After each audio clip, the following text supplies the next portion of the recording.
Hi, Steph. Yeah, I Okay. can hear you. Um, so I first want to applaud you for your nomination for VPI. You'll have 2 minutes to deliver your speech. I'll be recording the time. I'll start nodding my head if you're seeing the screen, if you see me. Once you have 20 seconds, and then I'll interrupt you once your 2 minutes are up.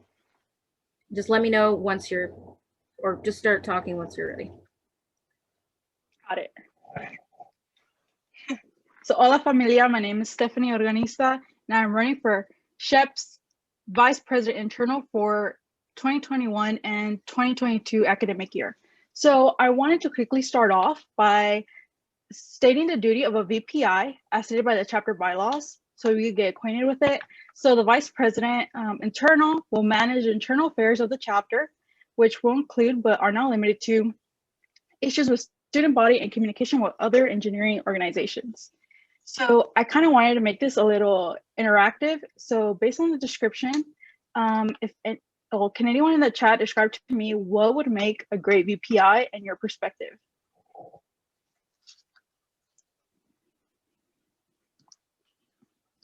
Okay, so we have time management, staying organized, communication skills. Awesome. Wait a little bit more. Outgoing and trying to expand our campus presence. Awesome, Nikhil. And maintaining control under stress. So awesome. Well, thank you all for describing me. No, I'm kidding.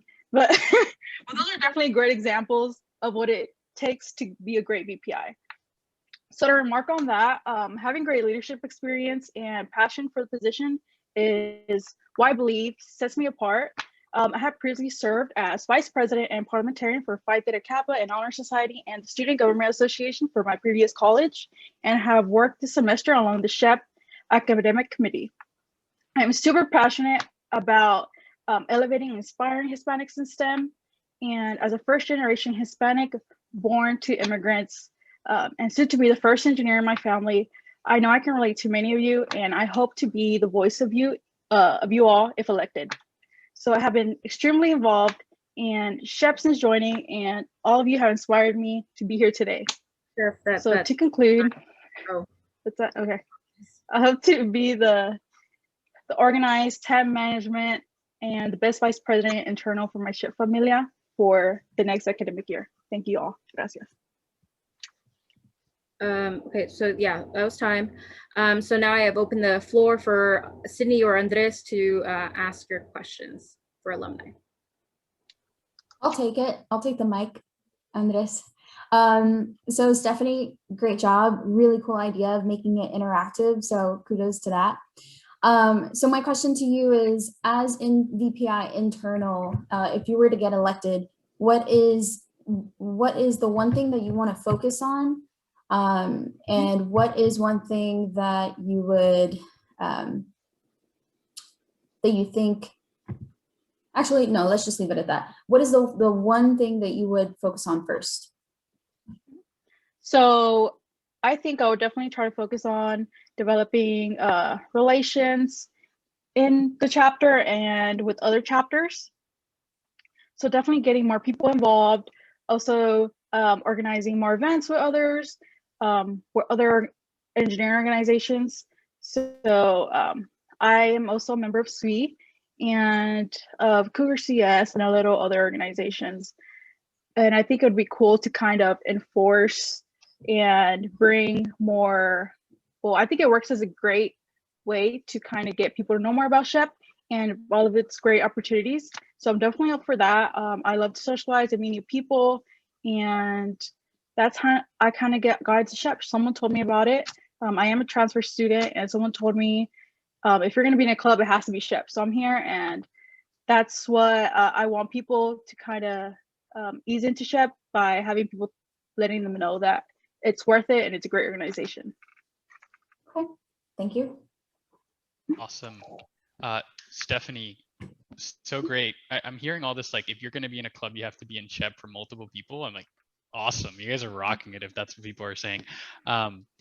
My question to you is that as a vice president internal,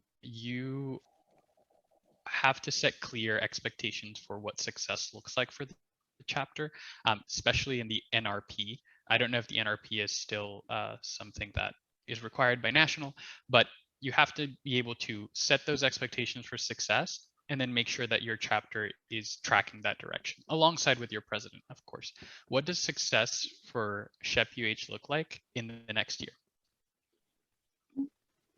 Ooh, this is a good one. Thank you for asking this one. So SHEP is already, the UH chapter is already one of the best. I've been to so many SHEP events at our LDC, and we were rocking it. We had the best attendance. Everyone knew about us. We had the best background. Thank you, Idra. But yeah, it was great to see. And I think we are on the level, we are pretty high on that. So just keeping that momentum going for the next upcoming years and making sure that next upcoming year and making sure that we stay with that amount of participation and just keep the flow going while we move into in-person. So that's kind of what I want SHEP UH to be about, just having a lot of participation and everyone succeeding in all different types of ways, academically, personally, professionally, and yeah, that's what success to me looks like for SHEP. Thank you.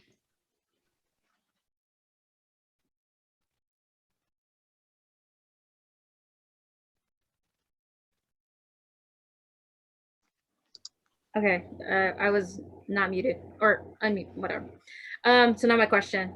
I love how you mentioned what it is VPI in terms of the bylaws.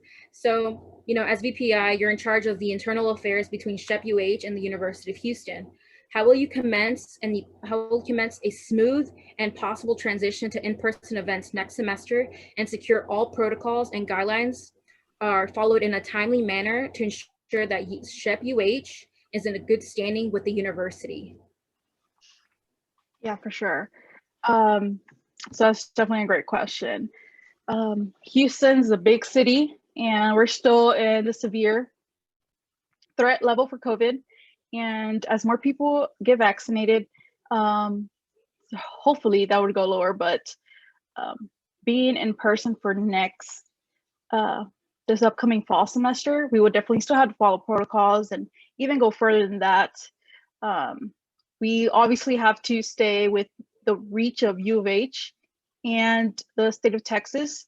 But still, I think everyone's health, you know, comes first at the end of the day. Like personally, I got COVID twice, which sucks. So, and I tried my best to, you know, stay, have my mask on, and I go outside. Yeah, I still ended up having it. So to me, that's really important. Having a mask on, making sure everyone's social distancing. You know, we all want to have fun, but there's so many ways we can do so. Even making sure that, you know, sometimes we can do virtual events, kind of splitting it up, you know, not everyone can be at U of H at a specific time.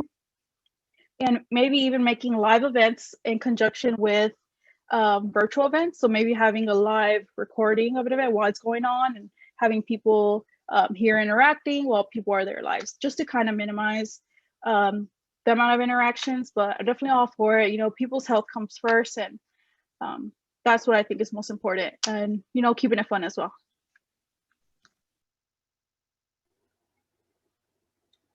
Thank you, Steph. So I'll be moving you to the breakout room shortly. And I'll be bringing in the next person.